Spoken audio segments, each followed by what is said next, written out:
Planeta a la presentación de la obra Caza de Brujas de Alfonso Trinidad. Como autor, todos conocéis su trayectoria. Quería resaltar también pues, que ha sido el director de un certamen que se llama Magic, que tuve el honor de asistir por primera vez en noviembre, que os recomiendo. Por aquí tenemos un ponente que estuvo en Magic, que es el protagonista del libro, Fernando Gómez. Y bueno, de la obra, ¿quién mejor que el propio autor para contaros? Pero solo dos pinceladas. Al principio del libro dice que es un libro que va más allá de la brujería, que habla sobre el bien y el mal.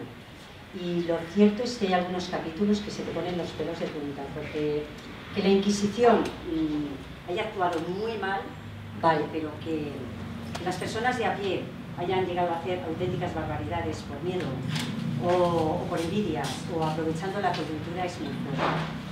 Y lo que es lamentable es que en pleno siglo XX siguen persiguiendo con otros métodos a personas por brujería. Bueno, sin más, te doy la palabra primero a Carlos Mesa y después a Alfonso Trinidad. Después podéis hacer preguntas. Gracias.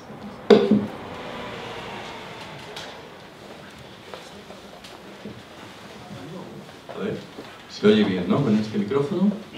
Vale, pues mirad, ¿qué se espera de una introducción? Pues algo así como una especie de precuela de una buena película. Así que os voy a poner en sintonía con lo que sucedió antes de que este libro pues, llegara a las librerías, ¿no? Bueno, todo comenzó hace muchísimos años. Yo, a Alfonso, un día acabamos descubriendo que ya nos conocíamos de la época de la primera escuela de parapsicología que se dio aquí en Barcelona. Y de esto hace ya muchos, muchos años. Yo en aquel entonces estaba de alguna manera apadrinado con Sinesio Darnell y recuerdo que tuvimos alguna que otra conversación. Pasaron muchos años y mira por dónde, Alfonso Trinidad se dedicó a realizar programas de radio y acabó en Radio Marca, como ya sabéis, en un programa que primero fue en catalán y después apareció ya en español en ámbito nacional. Bueno, pues ahí volvimos de nuevo a coincidir. En estas cosas de la vida resultó que como este programa de Misteris lo llevaba en aquel entonces Xavi Collado, que es también aquí jefe de Alfonso, y Xavi trabajaba en Radio Nacional, en Radio 4, pues a partir de ahí se nos dio la oportunidad de participar en un espacio radiofónico que se llamaba Metrópoli y allá pues realizábamos una especie de entretiempo, ¿no? Un trío. ¿Cómo? Perdón. Un trío. Un trío. Sí, la verdad es que era un trío porque aquí hay alguien más que estuvo con nosotros, que es Fernando Gómez. Éramos el trío Calaveras, nos presentábamos siempre allá, Fernando, Alfonso y el aquí presente, y mira por dónde, pues de aquel espacio que se llamaba Cataluña, Territorio Mágico, Cataluña, Territorio Mágico, salieron varios libros, porque por un lado, posteriormente luego Fernando, ya en Radio Marca, él empezó a recopilar datos de lo que fuera los cementerios del mundo, que también fue publicado por el Grupo Planeta, y que no era ni más ni menos que una recopilación de todos esos guiones que habíamos preparado para Cataluña Territorio Magic, y hablaba sobre la Cataluña Mágica, y el libro se llamó Guía de la Cataluña Mágica. Estoy muy contento, pues lo agradezco muchísimo porque sé que el libro prácticamente está agotado, y cuando un libro está agotado significa que la gente le gusta, ¿no? Y mira por dónde el tercero en discordia, el aquí presente, aquí a mi derecha, pues ¿cómo apareció ese libro? Pues aquí que ya todos nos conocemos y que veo también un montón de caras conocidas, pues sabéis que, bueno, un poquito a qué es lo que me dedico. Y yo había estado, y creo que Alfonso también, en el Museo de Girona, aquel museo judío, y allá es donde llegamos a contemplar por primera vez un mapa de Cataluña, en el cual se muestran todos los procesos que se abrieron contra la brujería. Aquello ya te da ideas. Asimismo, mira por dónde, en uno de los programas que estábamos realizando para Radio Nacional, Radio 4, empezamos a hablar de, creo que fue Fernando, de Joan Malet y de otros cazadores de brujas, y apareció también el nombre de Tarragó, que se llama así precisamente porque venía de Tarragona, ¿no? Ahondando en toda esta historia, apareció el nombre de un pueblecito llamado Sant Feliu Sasserra, y es un lugar donde se dieron varios casos de brujería, no uno, varios. Quizá el más conocido fue el de una tal Rafaela Puigcercós y Roma, que popularmente siempre se le dijo aquí en Cataluña una Roma. Fue esta señora ahorcada hacia el año 1620. No había hecho nada, sencillamente se dedicaba a lo que eran las plantas, a curar mediante todo tipo de hierbas, y apareció por allí el famoso cazador de brujas Tarragó, y este fue el que la presentó ante la Inquisición y el que la acabó ajusticiando, ¿no? Hicimos un programa especial en el cual Alfonso grabó en Sant Feliu Sasserra con varias personas de allí del ayuntamiento, que se ofrecieron gustosamente a abrirnos un pequeño localito. Pues allí se hizo un programa dedicado al tema de la brujería, un programa que está grabado. Y todo esto os lo comento más que nada porque, como vivimos en la era en la que vivimos, donde todo queda registrado, si alguno quiere saber qué es lo que sucedió en ese programa, para eso está los podcasts, para eso está, por ejemplo, iVoox. En iVoox se va a encontrar el programa de Misteris, dedicado a la brujería, en Sant Feliu Sasserra, donde Alfonso entrevistó a varias personas, y creo que fue uno de los programas más bonitos de esa temporada, porque era un tema que no se había tocado en tanta profundidad, ¿no? Y además encontramos allá al historiador del pueblo, que nos ofreció muchísima información y creo que de lo más interesante, ¿no?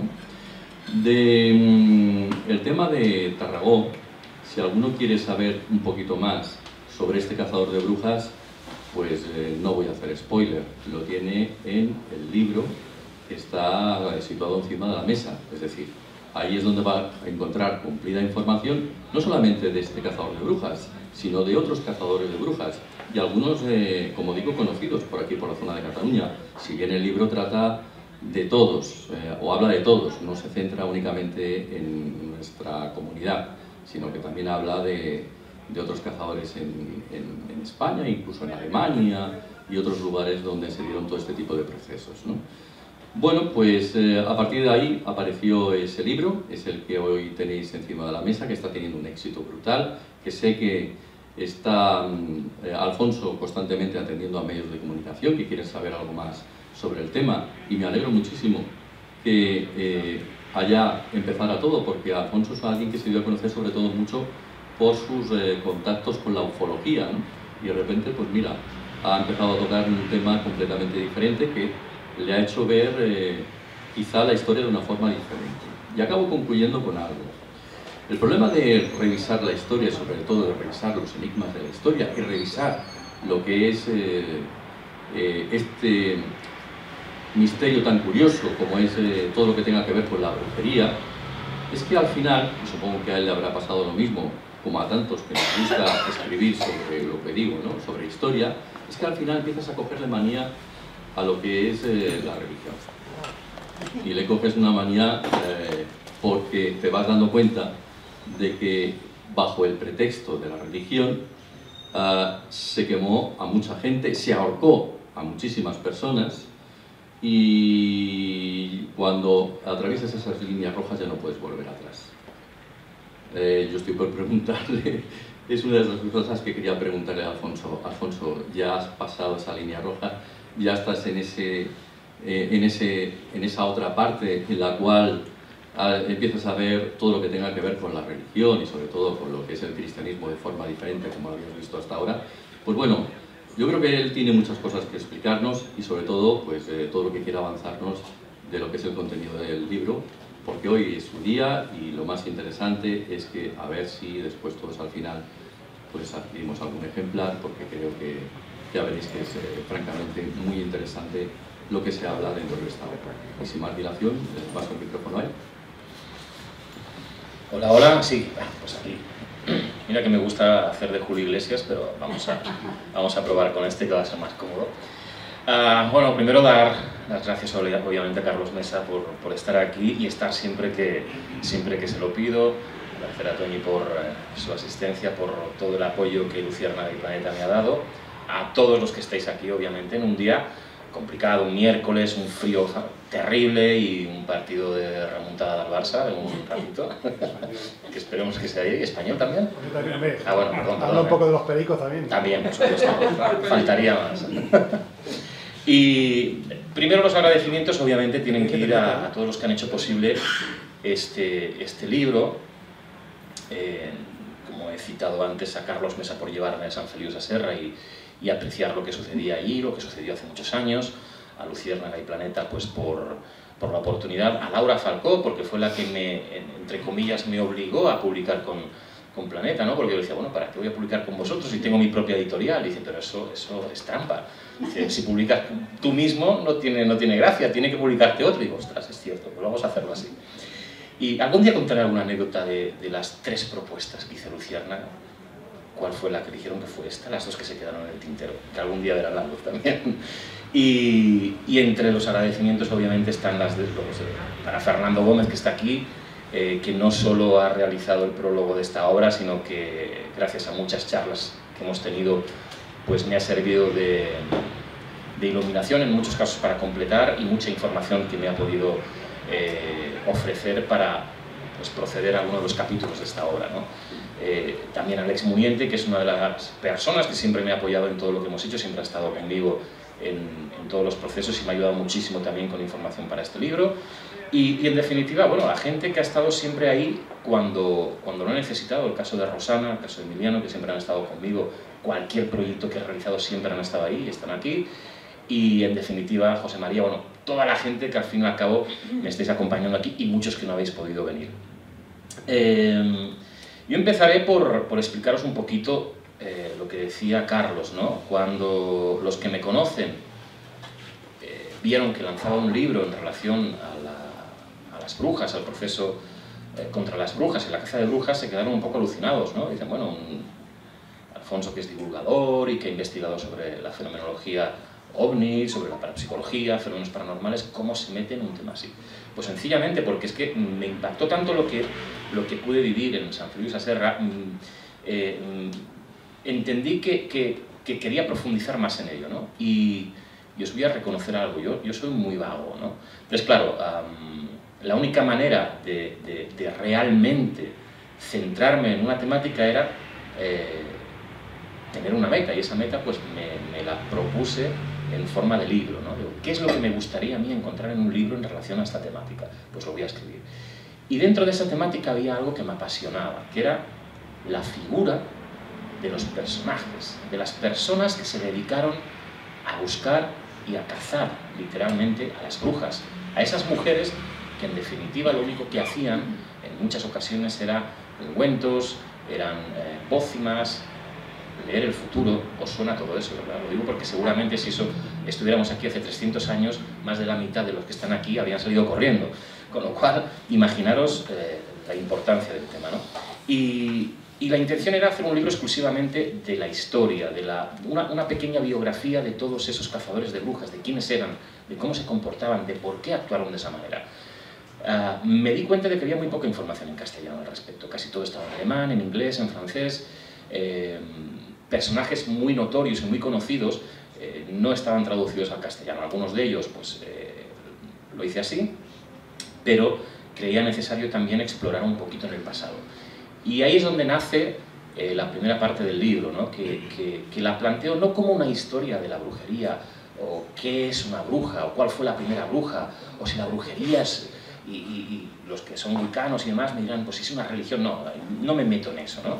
Yo me meto en algo mucho más sencillo y mucho más simple, el bien y el mal, porque en definitiva estamos hablando de personas, de mujeres fundamentalmente, que lo que buscaban era el poder. Es decir, aquella bruja de verdad lo que buscaba era, mediante un pacto supuestamente con el maligno, conseguir poder para ejercerlo aquí en este mundo.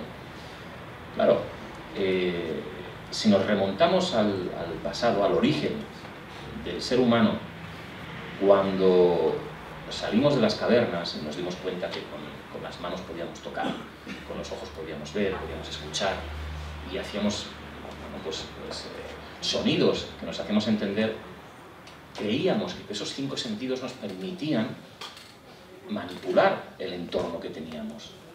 La sorpresa del ser humano es cuando se dio cuenta de que de pronto aparecía un rayo y destrozaba el árbol que tenían enfrente de la caverna, o una granizada terrible les destrozaba lo poco que habían podido plantar, o una helada les impedía ir a cazar. Entonces se daban cuenta de que había cosas que no podían controlar con su capacidad.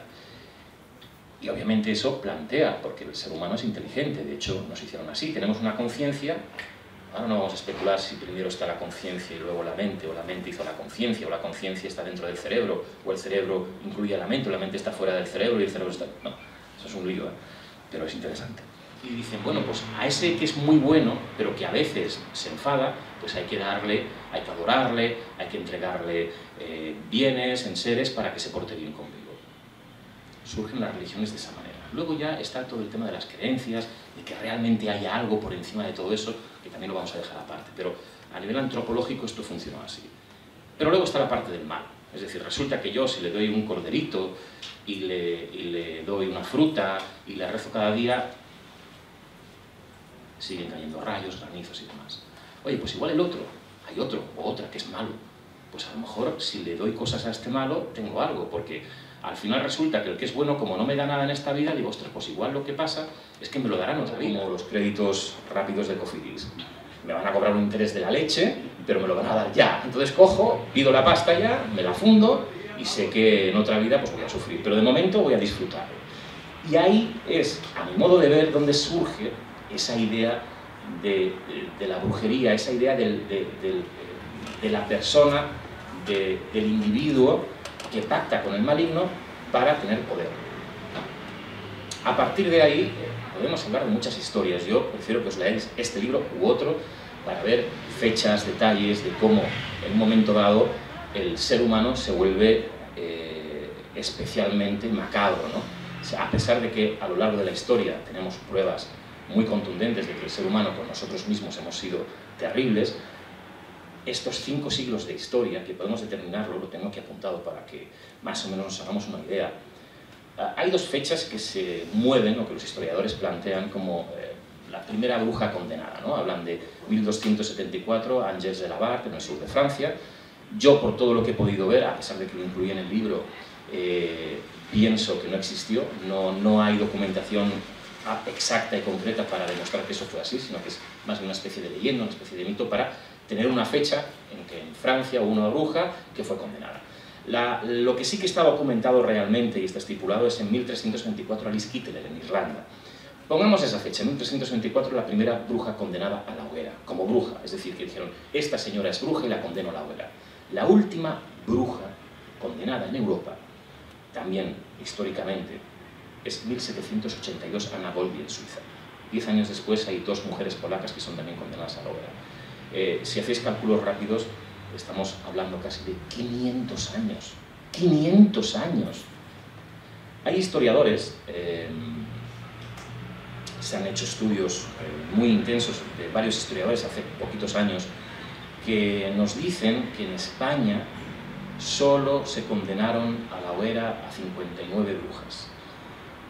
Yo me quedé un poco sorprendido porque cuando yo estaba recopilando datos es que solo en Zugarramurdi ya murieron más de 30. Entonces no sé, claro, a mí no me cuadra, claro, lo que pasa es que lo decía con la boca pequeña, ¿no? Porque ¿quién soy yo para discutirlo a unos historiadores? Es verdad, claro, pero es que la historia tiene trampa, y ahora me voy a echar encima a mucha gente. La historia tiene muchísima trampa. O sea, la historia oficial bebe de fechas concretas, de que todos nos hemos grabado, en 1492 se descubre América. Mentira, no se descubre América, llega un señor a América y no la descubre nadie. O sea, estamos acostumbrados a fechas muy concretas para que entendamos un poquito dónde vivimos, pero al final nos estamos creyendo una historia y una película que posiblemente ha sucedido de manera muy diferente. Con el tema de la brujería sucede 3/4 de lo mismo. Sí, es cierto, posiblemente tenemos documentación de que hay 59 brujas que murieron en la hoguera. Es decir, que solo se ha podido recuperar documentación que demuestre que 59 mujeres fueron condenadas a la hoguera. Vale. Pero es que, y os voy a leer un párrafo para explicaros directamente el por qué no podemos tomar esos datos seriamente. Insisto, me estoy metiendo en un berenjenal, pero luego que me lo discutan. Os voy a contar la historia de la cieguecita de Viana, que fue una mujer condenada por brujería. Era una señora muy mayor, ciega, en el Valle de Viana, en Navarra, y que todo el mundo la conocía. Todo el mundo la conocía pues porque realizaba pues, ungüentos, sanaba a la gente y leía el futuro. Volvemos a lo mismo. Qué bruja que no se precie, no lee el futuro, no cura a la gente bien. Bueno, ya tuvo problemas con los tribunales populares, que esa es otra de las cuestiones que también está mal explicada. Parece que solo la Inquisición fue en contra de las brujas. Mentira, la Inquisición quizás, y sobre todo en España el Santo Oficio, no fue la principal fuerza o el principal poder que fue en contra de las brujas. Fueron los tribunales populares, normales y corrientes, que iban a juicio y ya está, y allí condenaban a la bruja. Bueno, pues esta cieguecita de Viana ya había tenido problemas con la justicia por cosas que hacía. Bueno, vivía en unas condiciones bastante paupérrimas, y esto llegó a oídos de un noble de la zona, que además era conocido filántropo y le gustaban pues, luchar por todas las injusticias, y fue a ver a la cieguecita. Llegó allí, hola, que me han dicho, qué tal, qué bien, no sé qué, y tras la cieguecita, uy, que usted está enfermo, ¿no? Pues sí, estoy enfermo. No se preocupe, que yo le curo. Debe hacer esto. ¿Y esto qué es? No solo le va a curar, sino que además le va a hacer casi inmortal. Le va a rejuvenecer. Bueno, el hombre se bebe la pócima, pasan unos minutos, se empieza a encontrar mal, pasa una hora, y el conde muere. Directamente la cieguecita, la pobre, le dio, vete a saber que el hombre murió. No solo eso, sino que cuando se da cuenta llama a unas amigas, se lo lleva a una cueva, intenta reanimarlo, no lo consigue, lo intenta pues esconder allí, enterrándolo. Al final, obviamente, dan parte a la justicia, cogen a la cieguecita, se la llevan, la detienen, obviamente, oiga, usted le ha dado algo a este hombre y lo ha matado. Ah, pues sí, ¿qué pasa? Porque soy bruja. Hostia, no, vamos a ver, ¿qué vamos a hacer? Venga, va, pues, ¿sabes qué? Que este es un caso muy complicado. La llevamos a Logroño, que es uno de los lugares donde los tribunales juzgaban a las brujas cuando eran casos más complejos. Y bueno, ahí se produjo el típico proceso judicial, bueno, porque usted es bruja. Y claro, en este caso no hubo problema, porque la señora decía, sí, que soy bruja, ¿el qué? Y dicen, bueno, pues nada. Y entonces, después de intentar hacerla convencer, se dicta sentencia en un auto que el tribunal da a conocer al final. Y fíjense en un detalle, se lo voy a leer. Condenada al último suplicio de orden del Santo Tribunal en esta ciudad de Logroño, no fue castigada por bruja, sino por haber usado de engaños y venenos, haber dado espantosa muerte a un anciano venerable de la ciudad de Viana, y porque no hubo diligencia humana que bastase a hacerla retractar sus errores de superstición y nigromancia, en los cuales se obstinó con tal pertinacia que mereció ser declarada hereje formal. Claro, estos historiadores no han incluido a la cieguecita de Viana como bruja condenada a la hoguera y muerta por ser bruja. No, porque el auto indica que fue hereje. Como este caso hay muchos otros. En Zugarramurdi, entre que se empieza el proceso y se juzga y se condena a las mujeres y hombres que se condenaron y que se mandaron a la hoguera, cerca de 18 personas perecieron en las cárceles, perecieron en las prisiones. Esas tampoco son contabilizadas. Si empezamos a buscar, ese número se multiplica. No me vale 59 mujeres que han sido condenadas a la hoguera y que en España el impacto de la brujería no fue comparable a otros países. Ostras, discúlpenme, perdónenme, pero yo no lo entiendo así. Es verdad que los documentos dicen unas cosas, pero la cuestión y la realidad es otra. Y hablando de eso, a mí no me gusta hablar de los libros. De hecho, cuando en Elite Misterios, Noche de Misterios, en algunos de los programas que he realizado, entrevisto a los autores, intento siempre bordear el libro, ¿no? Porque el libro es para ser leído, el libro es para descubrirlo cuando alguien lo tiene entre las manos. Y cuando uno habla con un autor, y os juro que me ha pasado, he concedido cerca, el otro día estaba tratando de calcularlo, estoy en torno a 30, 35 entrevistas, te preguntan cosas absolutamente increíbles, ¿no? Y todos los que hemos sido autores te puedes dar cuenta. Pero la entrevista más increíble que me han hecho fue una que, supongo, no sé si me estará escuchando, pero la entrevista empezó por el universo misterioso de la magia. ¿Qué opinas, Alfonso? Una visión y múltiples interpretaciones, ¿a qué te refieres? ¿Es magia o qué es, Alfonso? Es decir, cogieron el índice y van preguntando punto por punto y digo, bueno, no vamos a acabar nunca, por el amor de Dios, yo no puedo hablar de esto, ¿no? Es curiosísimo, ¿no? Y como anécdota, pues otra de las entrevistas muy curiosas fue en La Razón, en la que me preguntaban si el amarillo era el color del maligno. Tú que estás en Cataluña, ¿qué opinas del amarillo? Digo, no me hagas esa pregunta, por Dios, dejémoslo correr. Y luego me volví a llamar y dice, oye, es que esto como titular está muy bien. Digo, no, no me lo pongas. Tiene respuesta, ¿eh? Sí. Sabed que antiguamente, y disculpad la interrupción, No, sí. pero es para que lo sepáis, la Iglesia Católica consideraba que el color amarillo era el color del orín. Sí, y por lo tanto, quienes debían llevar la etiqueta de amarillo eran las prostitutas, los judíos... Acabamos de rematar ya la jugada. Y otra gente de mala calaña.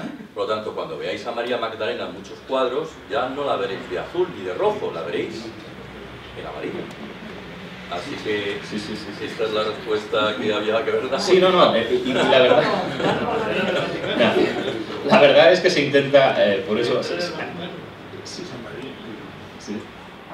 Bueno, para ellos el color del oro.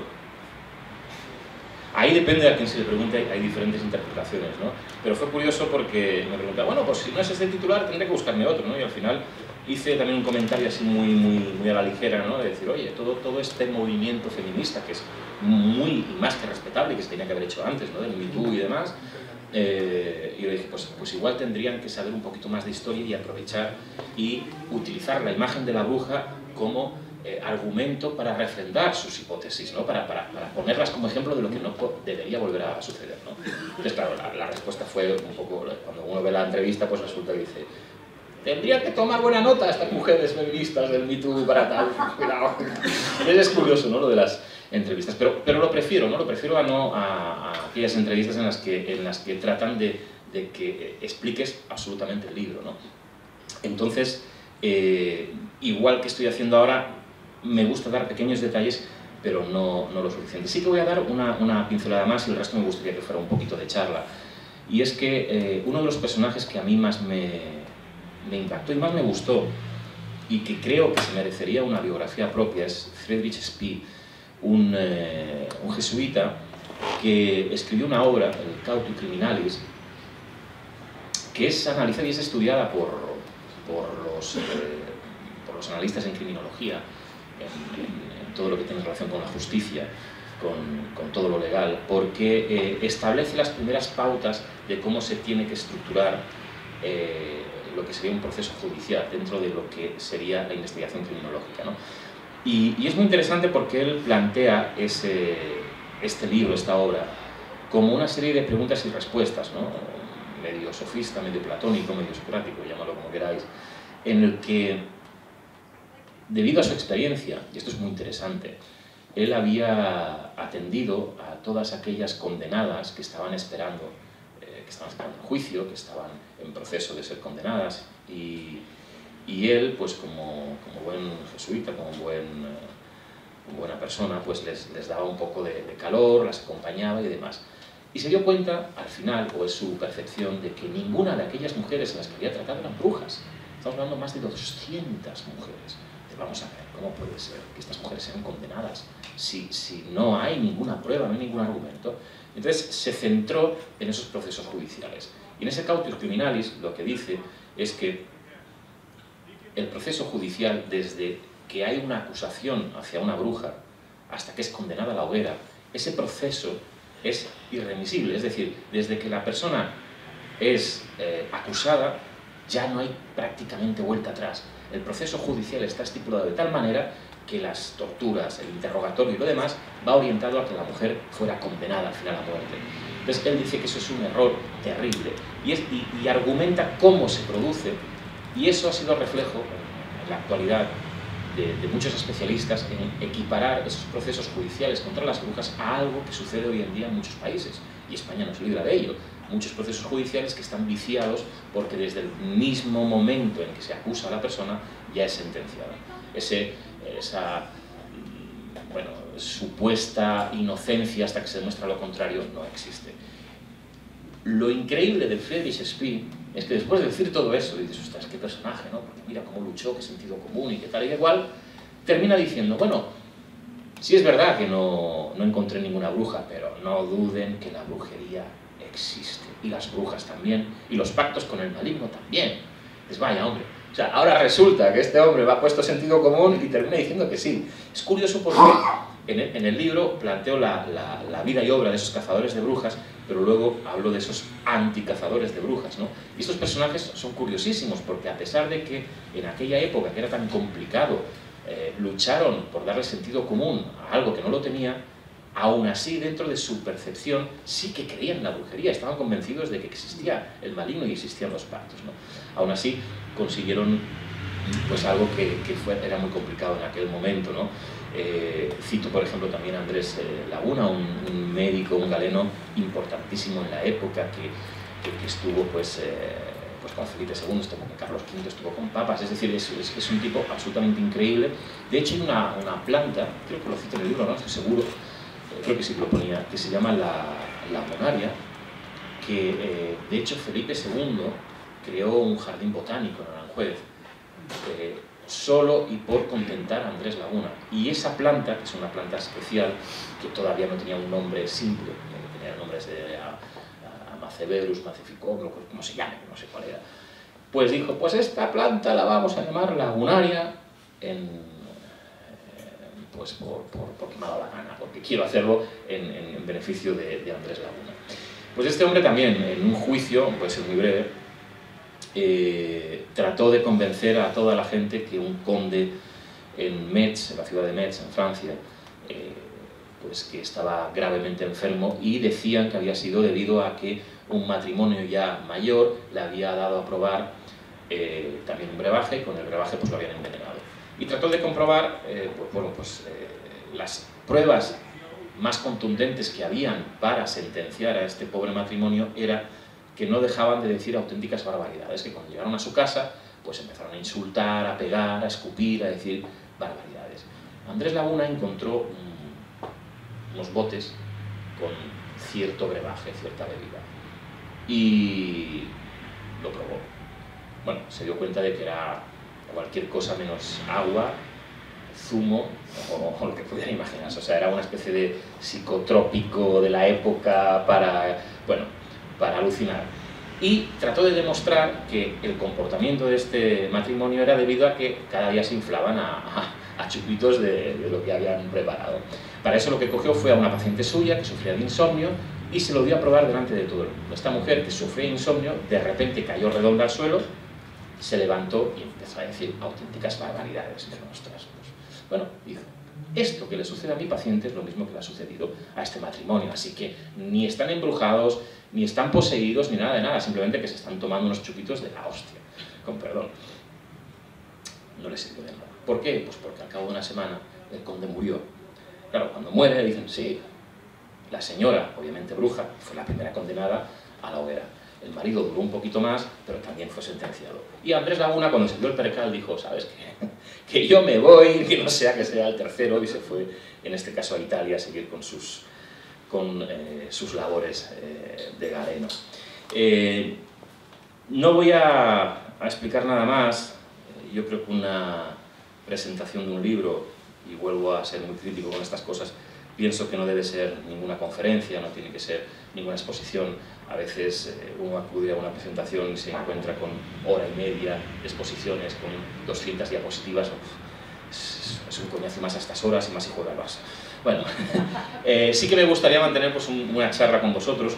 Quiero insistir una vez más, creo que no lo he dicho al principio, y lo voy a comentar. Yo no soy historiador, yo no soy especialista en historia, no soy especialista en brujería, lo único que he hecho es recopilar una serie de anécdotas, una serie de biografías que me han resultado apasionantes y que creía que si a mí me gustaban, al público en general, incluso a aquellos que son más especialistas, pues les podía interesar. Y creo, sinceramente, que hay dos obras aún pendientes relacionadas con el mundo de la brujería y estos procesos increíbles que sucedieron durante 500 años. Son dos. Uno, que realmente ponga sobre el escenario esa dualidad de proceso contra las brujas, no, proceso contra las mujeres. Posiblemente eso fue lo que sucedió.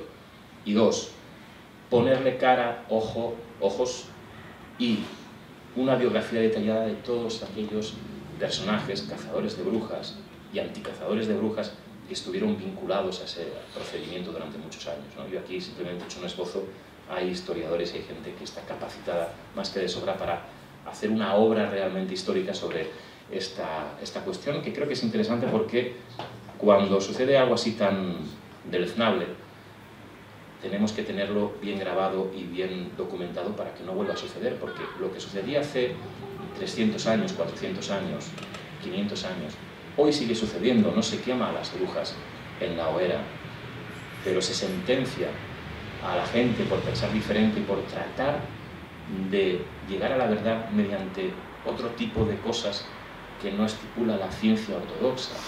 Y hoy nos estamos encontrando con eso que le llaman ahora pseudociencia y terapias alternativas y terapias complementarias. Es verdad que hay cosas que hay que perseguir, pero por favor, no metamos todo en el mismo saco. Estamos tratando igual a gente que busca la verdad por otras vías y a gente que son auténticos estafadores. Así que hoy estamos presenciando, sobre todo en nuestro país, una caza de brujas a un conocimiento que es ancestral. Y cuidado con eso, porque todo lo que vaya en contra de las libertades es un peligro terrible y no nos lo podemos permitir. Gracias a todos, charlamos un poquito.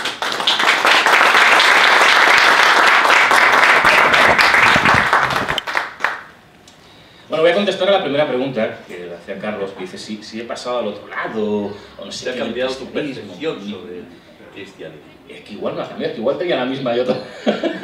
No, yo he ido variando a lo largo de mi historia. Yo al principio, de hecho, voy a confesar algo que igual no hace falta, pero es una tontería. Yo no hice la primera comunión, yo me bautizaron porque sí, y entendía que era muy pequeño. Vamos mal, vamos muy mal. Pero entendía que es algo tan importante que un niño de, no sé, que son 10 años, ¿no? 9 o no sé. 8, la hice con 8. Se le veía en la cara. que es algo tan suficientemente importante que yo creo que con esa edad los niños no tienen la capacidad para decidir qué quieren ser, ¿no? Entonces, yo entiendo que la religión, yo siempre he pensado que es necesaria, es absolutamente necesaria. El pensamiento religioso, cualquiera que haya estudiado antropología, el pensamiento religioso y el pensamiento científico, nuestro cerebro está dividido en esa dualidad. Si eliminamos una de ellas, el ser humano sufre. Ahora, una cosa es que tengamos un pensamiento religioso y otra cosa es que tengamos que aceptar a pies juntillas las religiones que pueblan hoy por hoy nuestro entorno, ¿no?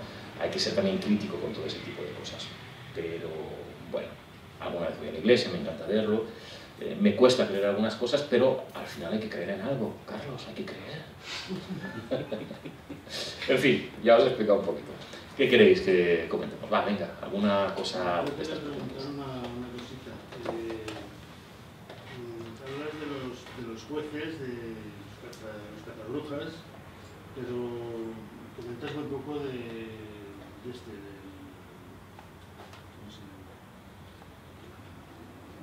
Torquemada. Sí.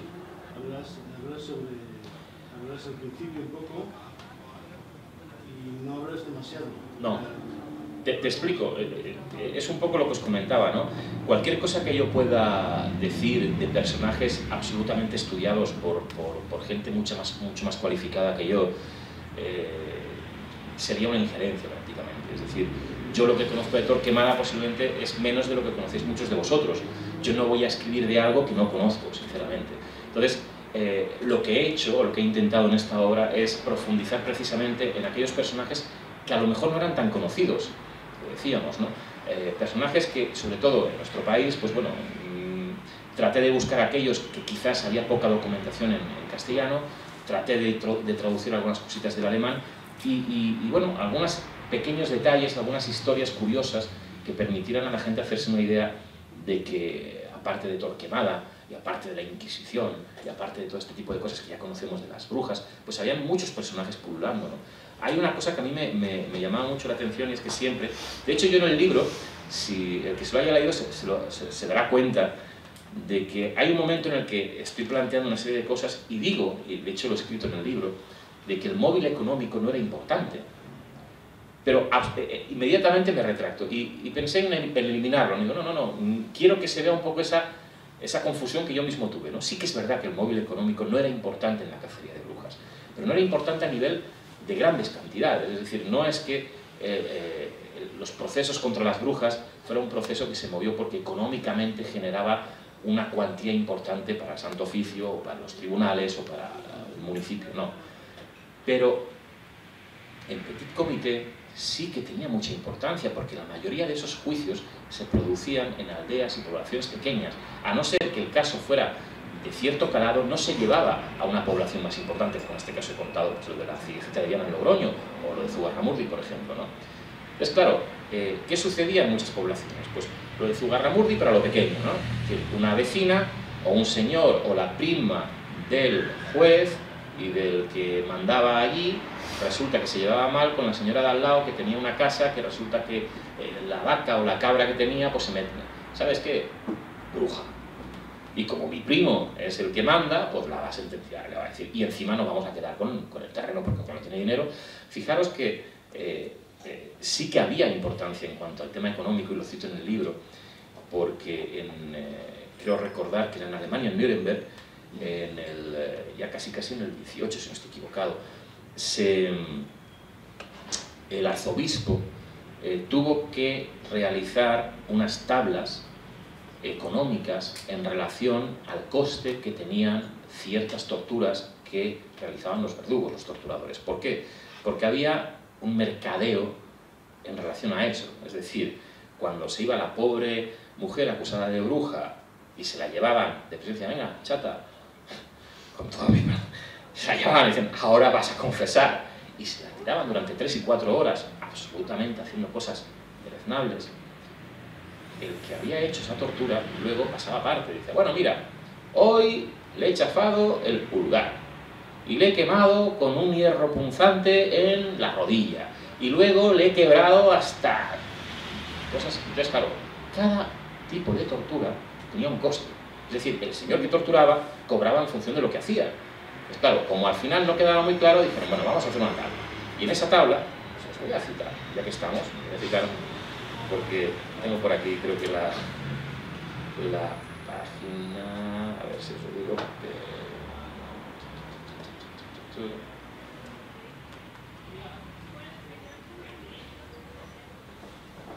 bueno, si no casi que me acuerdo de memoria, pero por ejemplo, para que os haga una idea, ¿no? Pues entre otras cosas estaba, como os decía antes, estaba todo emitido en florines, entre otras cosas, habían diferentes monedas, pero por ejemplo, el chafar el pulgar de una mano eran 0,4 monedas. En cambio, el poner a la acusada sobre la máquina, quebrarle en vida la espalda, eran 4,5. Arrastrarla con caballos, no sé qué, eran tal. Pero lo peor de todo eso es que dice, vale, claro, le pagaba el tribunal, sí, sí. Todo ese dinero salía de la acusada, de la condenada. Cuando terminaba el juicio y esa mujer era sentenciada a muerte o no, las torturas, los sueldos, los salarios, la leña, los maderos que se utilizaban para quemar a la bruja, y lo peor de todo, cuando terminaba cada juicio, era la norma que todos los que habían participado en el juicio se dieran un banquete de la leche en la taberna de enfrente. Eso era pagado por la condenada.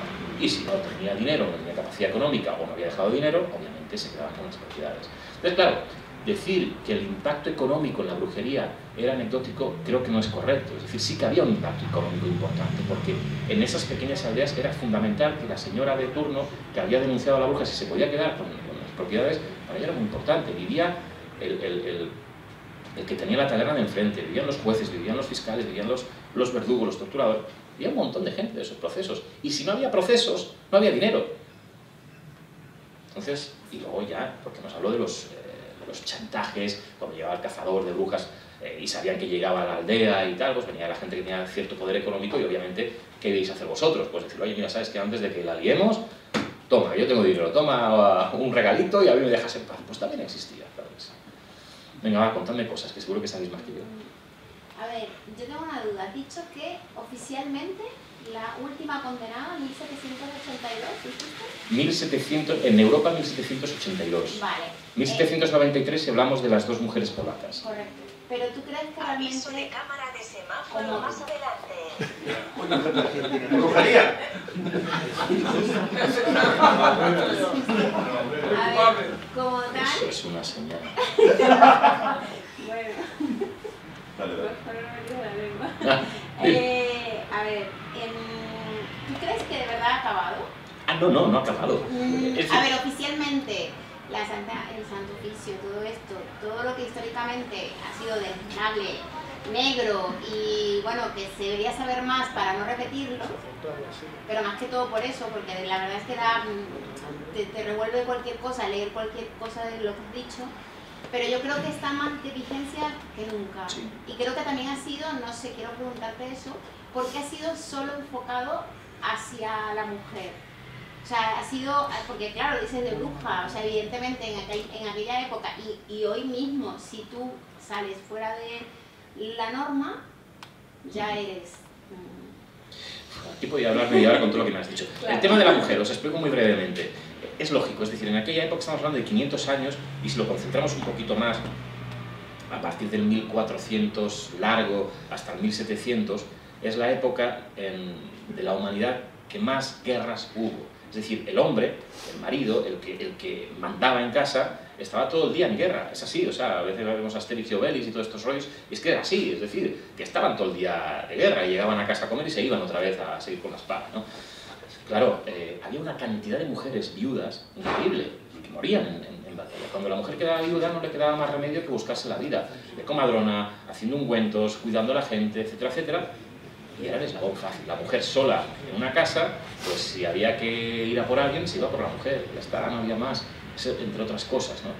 Y claro, y además por partida doble, es decir, la mujer, como se veía que no tenía otra opción, tenía que empezar a espabilarse, que hasta aquella época el rol de la mujer había sido ese. Y es la primera vez en la historia que la mujer empieza a tratar de, y esto es un comentario muy machista, ¿no? Sacar los pies fuera del tiesto, vamos. ¿Cómo lo dirían allí, no? Porque luego en Bacipas no, o sea, es decir, lo que tenía que hacer cualquier persona, buscarse la vida, pero eso se veía mal, y se veía como algo que podía molestar al poder establecido y demás. Eso por un lado. Y luego el tema de la brujería, no. De hecho yo tuve dudas de ponerlo en el libro, no, de añadir un capítulo sobre la brujería en la actualidad, es decir, aquellos casos de mujeres que han sido asesinadas pensando que la asesinaba, que era una bruja. Yo lamentablemente viví un caso que me puso los pelos de punta, no lo he contado nunca, voy a aprovechar ahora. En Perú, y pude conversar con gente, no voy a decir la zona porque además hay amigos implicados, en que se asesinó, se apaleó a una mujer hasta llevarla hasta la muerte, porque decían que estaba poseída, que tenía un pacto con el demonio, que había permitido que el demonio entrara dentro de ella y que por eso curaba y por eso veía el futuro. Fijaros lo que estoy hablando del año 2009, muy cerca de Lima. Yo tuve ocasión de hablar, es que es muy fuerte, pero tuve ocasión de hablar con algunas de las personas que participaron en ese apaleamiento. La mujer murió, la mujer fue asesinada, no se condenó absolutamente a nadie por ese asesinato. ¿Por qué? Porque en la población donde se acometió, todos estaban convencidos de que eso era así y nadie hizo nada. No hubo nada. Y cuando yo les pregunté, pero, claro, haciéndome, bueno, pues eso, ¿no? Intentando parecer que medio estaba de acuerdo con ellos, porque si no, no hubiera seguido, que por qué habían hecho eso. Es decir, un poco, oye, pero ¿cómo? No, es que, dice, Y la respuesta fue, perdóname la palabra, acojonante. O sea, uno de ellos me dice, es que no basta con matarla. Una persona así tiene que sufrir, si no, no sirve de nada, como ejemplo. Entonces, estamos hablando, señores, del año 2009. Si nos vamos a determinados países de África, pero es que ha pasado aquí, en nuestro país ha pasado. Repasen la historia de los últimos 15 años. Ya ha habido historias en que unos padres han matado a su hija pensando que está poseída, o a su hermana, o a una amiga, que no estamos hablando de hace 100 años y 200 años. Otra cosa es que oficialmente ya no había sentencias contra las brujas, pero que la gente sigue creyendo que existen y hay que matarlas, hay que condenarlas, eso sigue sucediendo. Quizás no era esa caza de brujas de la que hablábamos, por eso yo no me pareció que no era adecuado introducirla, pero sigue existiendo. Eso es un asesinato. No, decía que eso es un asesinato, no tiene ni brujas ni nada. Claro. Entonces, el análisis es cuando analizaba los 59 víctimas, las 59 brujas. Claro, este caso ya, según comentabas tú, hubiera sido 60. Correcto. No, no. Estos son casos particulares, son totalmente diferentes. La brujería, pues ahora no está sentada en esa manera. Ahí sí, hay rituales, hay gente charada por ahí que lo hace, pero no hasta el punto de que haya una caza de brujas tal estipulada como había en ese a mí me interesa mucho lo que opina Fernando en ese aspecto, porque yo de verdad que hasta hoy no lo he dicho claramente. Yo me acuerdo que en Magic Internacional Miguel Blanco me entrevistaba en ese programa en directo de Espacio en Blanco y me hacía esa pregunta, me decía, oye, Alfonso, ciertamente hay unas... sí, así, Miguel Blanco, ¿no? Lo clavos. Te recuerdo que se está grabando. Ya, no, con todo mi cariño. Con todo mi cariño. Dicen que son 59 personas que han sido juzgadas por brujería. Unos historiadores que estuvieron el otro día aquí en el programa. Y claro, me quedé así y digo, hostia, ¿ahora qué digo? ¿No? Porque claro, son historiadores que tal, y digo, bueno, sí puede ser, pues no sé, quizás... Y me corté, ¿no? Me supo, digo, bueno, pues yo no voy a decir nada. Y la verdad es que no. Entonces me interesa mucho que alguien como Fernando diga, ostras, es que a mí me sorprende, y Carlos también, no lo sé. La persecución religiosa y las herejes, que eso, hay muchísimo más. Brujas en España no ha habido tantas. Ha habido las 59 veces, posiblemente sean más, porque esto es una noticia que salió muy interesante. Sí. Todo el mundo la cogió muy interesante y le ha ido copiando. Entonces un poco el copia y pega de siempre. Hay libros que está bastante documentado, sobre todo la Inquisición está por Llorente, por Franco Llorente está muy documentada en España, está clarísimo. Existe la diversidad o la duda también si fue buena o mala la Inquisición. La Inquisición siempre es mala, vamos a partir de ese paso, pero evita en España la guerra de religiones. Sí. Con las expulsiones de judíos moros, lo que no vive Europa, bueno, lo que vive Europa no lo vive España, pero es que en España sí está muy documentada. Lo anotaban todo, lo que tú decías que en Inglaterra, que también lo anotaban, porque de cobrar, también cobraban, la gente que iba a buscar brujas también cobraba, Joan Manuel cobraba. Y en Inglaterra estaban los famosos punzadores, los punzadores iban con un punzón y lo pasaban sobre todo en el pecho de la mujer, y de la manera que lo colocaban, si sangraba, es que no era bruja, y si no sangraba, entonces sí que lo era. Entonces se creó todo un comercio ahí. Entonces, pero estamos hablando de un tiempo, eso, perdido de la noche los tiempos, que aquí dura más, que somos el país que más dura, lógicamente, porque aquí estamos hasta Fernando VII, que continuamos con esa barbaridad. Empezamos más tarde también. Sí, empezamos más tarde. Sí, porque claro, porque los grandes libros, aunque ya era una copia, el Malleus Maleficarum, sí, es una copia de un libro español. Sí, eso es interesante. Sí, hay un detalle muy curioso que es que me generó una cierta duda. El primer libro de Cazar que se queda aquí en España. Pero hay una cosa más curiosa que es de hoy. Esto es una noticia de hoy. Mira. Es de hoy. Encuentran los cuerpos de 10 niños mutilados por brujería en Tanzania. Por lo tanto, que la brujería no exista no quiere decir que alguien no se crea brujo, y no solo hablamos de mujeres. Esto pasa. Son asesinatos, rituales, que se dan cada día. Que tenemos prostitución en Barcelona sometida a las prostitutas por brujería, por vudú, que no deja de ser lo mismo. Pero la brujería viene de mucho antes, es decir, los aborígenes australianos tienen brujas y brujos. Pero también hay brujas que se les llama magas, que son buenas, que tienen una parte oscura. Y el mayor de las brujas que conoceríamos sería Morgana, que está implicada en el gran reliquia de la cristiandad, que aparece en un momento dado en el siglo, en la Edad Media, que es el Santo Grial. Morgana, el mago Merlín, el rey Arturo. Por lo tanto, es un poco la percepción que según le queramos dar. ¿La brujería existe hoy? Sí, siempre ha existido. ¿El por qué creo yo que a las brujas se les caza en un momento dado? Bueno, tiene que haber un cabeza de turco y el mito de la diosa ancestral aparece claramente reflejado en la mujer como el bruja. Porque viven solas, es curioso porque llevan los sombreros, porque llevan las escobas, porque llevan los calderos, por qué los gatos. Hay una anécdota que voy a explicar. El por qué los gatos se les relaciona con las brujas es la mayor tontería del mundo. Los gatos que buscan el calor. ¿Qué hay de calor en una casa antiguamente? La chimenea. Donde se cocina, además está la marmita. El gato está al lado de la marmita, del lugar mágico donde se fluctúan las pócimas. Por eso es el elemento, no tiene nada más. Y el sombrero de las brujas no tiene nada más que ser un sombrero de campesina. Mira, yo ahí hay una cosa, a mí me gustaría, y creo que en esto estamos de acuerdo, Rosana y yo, de lo importante que en este aspecto y en otros tantos es la palabra, ¿no? Cuando hablamos de brujería, cuando hablamos de encantos, de sortilegios, resulta que nos olvidamos de algo fundamental, y es que sin la palabra, sin el lanzar algo, no existe nada, ¿no? Y claro, a mí Rosana, lo hemos hablado en alguna ocasión, claro, a mí me gustaría que ella también desde su perspectiva, porque claro, hablamos aquí todos de la bruja, de la persecución de las brujas, y lo más parecido a una bruja en la actualidad, estaríamos hablando de Rosana, y claro, alguno puede entender, bueno, ha llamado a Rosana bruja, bueno, en el buen sentido de la palabra, porque es que ese aspecto, esa acepción. Perdona, pero es como te lo tomes, ¿no? Está claro y está muy evidente que la bruja es la mujer sabia, es aquella mujer que sabe aquella hierba que puede ir bien para cierta persona y hacer una buena pócima y hacerle el bien más que el mal.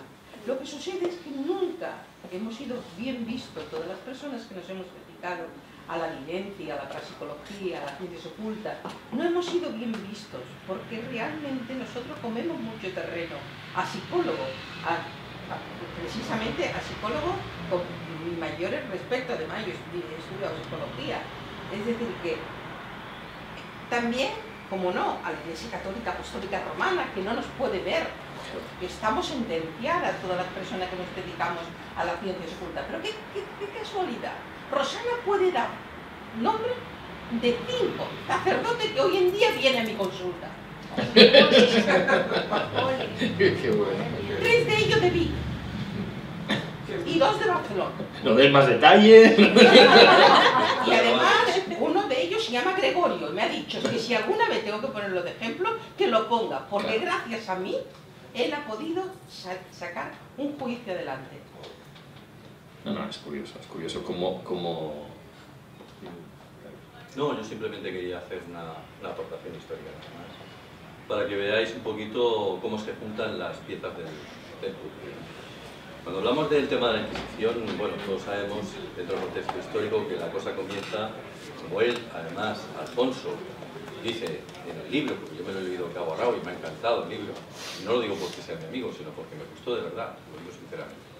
Bueno, pues en el libro se menciona que la Inquisición aparece pues con las cruzadas de los cátaros. Estamos hablando del siglo XIII, ahí es donde llega el tal Domingo de Guzmán, tiene que poner orden y concierto en toda esta historia, y dicen, bueno, estos tipos son los perfectos herejes, ¿no? Y a partir de ahí, pues, bueno, empieza la persecución contra ellos. Esto además derivará después en que tengan que coger al mayor pordiosero que se encuentran por la calle para que le hagan una orden que compita precisamente contra los cátaros. Y ese pordiosero que se encontró Inocencio III fue un tal Francisco de Asís, hoy en día llamado San Francisco. Este es el que tenía que competir contra la causa de los cátaros, porque los cátaros le predicaban la pobreza. Bien, eso vendría las persecuciones de los templarios, luego les dio por los judíos, como ya sabéis, pogromos del 1391 que se dieron en Sevilla, expulsión definitiva de toda esta pobre gente que llamaban a esta tierra separada en 1492, y a partir de ahí, fijaos qué coincidencia tan extraña. Y yo pongo además como ejemplo siempre algo, la Inquisición que buscaba, la Inquisición era una máquina de hacer negocio y de hacer dinero brutal, pero es que siempre fue así, porque cuando se abría un proceso judaizante, al judío se le arrebataban todos los bienes y a aquellos no se lo quedaba precisamente el ayuntamiento, ¿no? Sino que se iba a parar a manos de la Iglesia. Bien. Hemos tenido casos, además, habréis visto ahora, hace poco, la serie de televisión de la Catedral del Mar. Uno de los grandes inquisidores, aparte de Torquemada, el Nicolás el Merry, que fue un auténtico sanguinario, lo que llegó a hacer este hombre por allí, sobre todo por Girona y por Aragón. Bueno, qué casualidad que cuando se quedan sin negocio, porque ya no les queda judíos, se han ido todos. De repente, en esa misma fecha, empiezan las persecuciones contra las brujas. ¡Qué casualidad! Y esto entronca con lo que decía Alfonso. Es decir, pese a que algunos no quieran ver que ahí había un negocio, ahí había un negocio. Porque lo que hacen precisamente estas autoridades que persiguen a estas pobrecitas es volverse otra vez a quedar lo poquito que tengan, o lo poquito que puedan sacar de allí. Es decir, eso es una enorme máquina de hacer dinero. Por cierto, respecto a lo que decía, o que se decía por aquí, comentar algún detalle, y que también lo ha comentado aquí Alfonso. Cuando vayáis al Museo de Girona, el Museo Judío de Girona, que yo os recomiendo que os paséis por allí en algún momento, porque aparte hay muchas sorpresas, detrás de una sala donde aparece el mapa de Judá Cresques, que es un mapa de aquellos que te lleva la sorpresa de verte unas islas, en 1370 y tantos, que son unas islas de la zona de Centroamérica, que resulta que se supone que no debíamos conocer eso, y los judíos ya sabían que existían islas mucho más allá del continente que hoy llamamos América, y eso está expuesto allá. Tiene una réplica de ese mapa, que también lo tenemos aquí en el Museo Marítimo de las Drasanas. En la otra sala existe el mapa que mencionábamos de los procesos abiertos de la Inquisición. Pues bien, esos procesos abiertos contemplaremos qué dicen. Procesos abiertos contra personas judías y sospechosas de ser amigos de judíos. Procesos abiertos por personas de apostasía, es decir, gente que renegaba de cualquier tipo de fe y sobre todo de la fe cristiana. Procesos abiertos contra homosexuales. Procesos abiertos de gente que practica la brujería. Otros, que ahí se incluye cualquier cosa. Claro, tú empiezas a ir a sumar y dices, aquí nos salen 79, a mí me salían casi 1000, y estamos hablando solamente de la zona de Cataluña. Claro, ahí puede meterse todo dentro de ese saco, y no imagináis la enorme cantidad de brujas que fueron acusadas, vete tú a saber, de simpatizantes de judíos. Allí, por lo menos en Girona, hay dos casos, la tal Riquilda Requesens, que es esa bruja que luego acabó convertida en una gárgola y que se encuentra por la zona detrás de la Torre Carlomagno, de ahí la Catedral de Girona, y la torrana esta que también fue acusada, que bueno, que la querían linchar precisamente la gente de Girona, ¿no? Y que en realidad fue acusada de seguir conservando su fe judía, pero el pueblo la quería linchar por bruja, que es una cosa completamente distinta. Al final se acabó suicidando, bueno, toda una historia. Quiero decir con esto, volvamos otra vez a poner la cosa en su contexto. ¿Hubo un motivo económico? Sí. ¿Cuándo aparecieron los procesos contra las brujas? Qué casualidad que a partir de la expulsión de los judíos. Y lo más peligroso de todo este asunto, y vuelvo otra vez a retomar esa pregunta que le formulaba yo, es que Pablo VI le cambió el nombre a la Inquisición. Hoy en día sigue existiendo.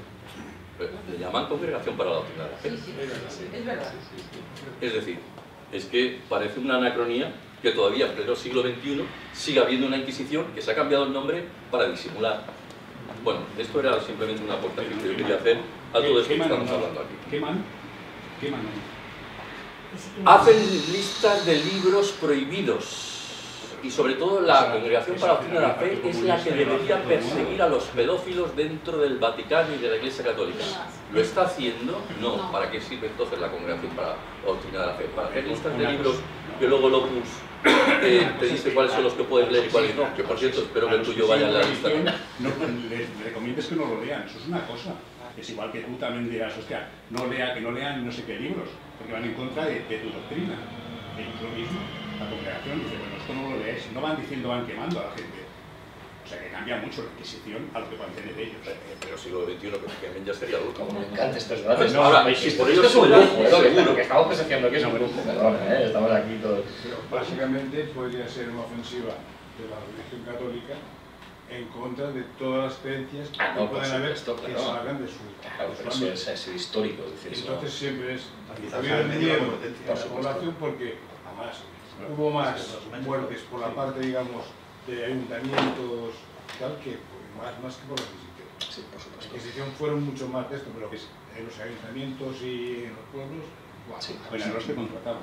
El ayuntamiento era el que contrataba. Era un Madrid contrataba al ayuntamiento. Exacto. Y lo que hacíamos era Y la verdad tengo que decir que el poder de la palabra, como decíamos anteriormente, el poder de la palabra tiene muchísimo poder en el sentido de que toda la Iglesia católica, apostólica y romana se pasan el día diciendo no el tarot, no la astrología, no cualquier cosa que sea de misterio. Todo esto lo dicen los curas. Sí. Pero es muy curioso porque yo tengo cantidad de personas también que tienen relaciones con curas. Son los primeros que tendrían que callar. Y además hay una cosa que tengo clarísima yo. Yo me puedo morir mañana, tengo 65 años, es decir, yo estoy muy cercana al más allá, pero es cierto que me voy con una gran satisfacción, lo tengo que decir, que he ayudado durante 48 años a muchísimas personas y que me he creado una gran afición interior a descubrir la espiritualidad gracias al mundo esotérico. Pero yo he descubierto por mí sola, por mis fuerzas, entrando en otros sistemas, lo que es la espiritualidad. Es decir, que no está reñido con estar en el misterio, estar en el esoterismo, con ser espiritual. Lo voy a decir. Muy diferente iría el mundo de la divulgación del misterio si no se hubieran obcecado durante tantos años en separar esoterismo, mancias y todas esas historias de lo que es el misterio. Muy diferente nos sería hoy en día y no tendríamos los problemas que tenemos, por supuesto. Es que tenemos que terminar porque me han dicho que en un minuto nos van a cerrar, pero comentamos y así ya vamos.